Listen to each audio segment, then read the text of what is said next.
المخرج والسيناريست رشيد زكي يتوج بالجائزة الكبرى محمد الركاب عن فيلمه يوم ما، وذلك في ختام الدورة 13 للجامعة السينمائية المنظمة بمبادرة من الجامعة الوطنية للأندية السينمائية بالمغرب ونادي الفن السابع بالجديدة.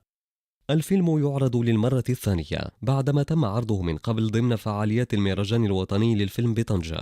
سعيد أن اللجنة كان إجماع على الفيلم وقدروا أنه يوصلهم المحتوى ديال الفيلم. بغيت نأكد أنا الآن أن الأندية السينمائية، ونقول أن الاختيارات هذه السنة كانوا في المستوى.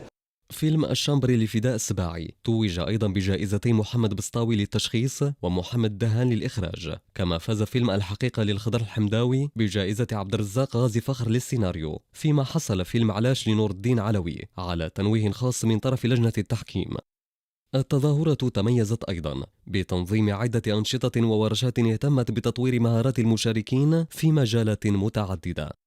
هذه الورشات شاركوا فيها مجموعة من المشاركين، كسوا من الأندية السينمائية اللي توافدوا علينا من مختلف مدن المملكة المغربية، بالإضافة إلى المنخرطين ديال النادي السينمائي الفن السابع بالجديدة، وبعض الأساتذة اللي كينتموا من المديرية الإقليمية للتعليم.